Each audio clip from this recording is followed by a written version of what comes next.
Victor Frankenstein stars James McAvoy as Dr. Frankenstein himself, as well as Daniel Radcliffe as Igor. It's a reimagining of sorts written by Max Landis, and it tells the tale of Frankenstein except from Igor's perspective. He starts off as a circus clown, a hunchback that no one takes seriously and everyone treats poorly. James McAvoy takes him in because he discovers that he's actually very brilliant, and they start doing experiments together. And if you guys know anything about Frankenstein, you know that involves body parts and organs and all kinds of crazy bits of tissue being molded together that shouldn't be molded together. And of course, there are people out there who don't like that idea. By far the best part of Victor Frankenstein is its two lead performances. James McAvoy is actually rather terrific in this movie. There are moments where he overacts a bit, and a lot of that is due to the film's incoherence, but his performance is actually very good, as is Daniel Radcliffe as Igor. They work fantastic together, have really good chemistry, and are giving performances that this movie simply does not deserve. When I left the theater,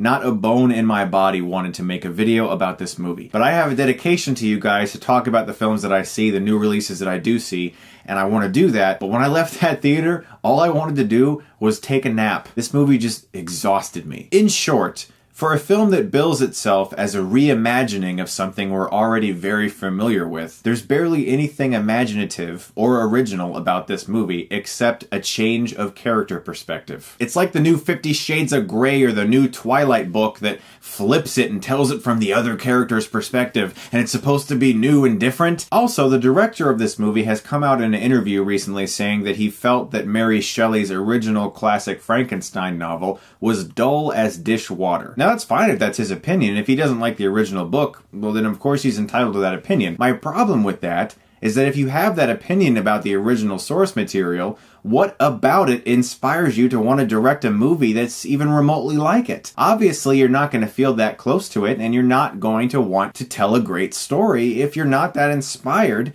by the original source material. At least that's how my brain works, and that could be why this entire movie feels completely uninspired. All of the action set pieces feel very tame and safe. There isn't any grit to the action. It doesn't feel like there's any stakes. It's that modern day, overproduced, bloated action sequence that you might see in like Terminator Genesis, where you're seeing things flying everywhere and dust and rubble, and nothing feels as if it's actually dangerous. My experience with Victor Frankenstein was, okay, the acting is really good. Okay, some of this looks really nice. The production value is very good.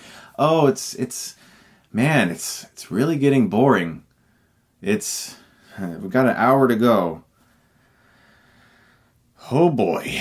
The bottom line is, this is a movie that bills itself as being original and different, and there's barely anything original or different about it. There's no point to change the perspective. We're seeing way too many of these universal monster movies like Dracula Untold and I, Frankenstein, and now we have 20th Century Fox making their own version of Frankenstein, and it's not working. I think maybe just drop it. Just let it go. Brendan Fraser, you were good in The Mummy. Let's let it lie. I'm going to give Victor Frankenstein a C-. Guys, thank you so much as always for watching, and if you didn't catch my Black Friday unboxing video, this beautiful lady right here was included, and I also have a review of Jessica Jones Season 1 coming, and a special discussion video with the Flick Pick, my buddy John Flickinger, that I actually filmed back in July, and I'm finally releasing. I'm looking forward to sharing that with you guys, and as always, if you like this, you can click right here and get Stuckmanized.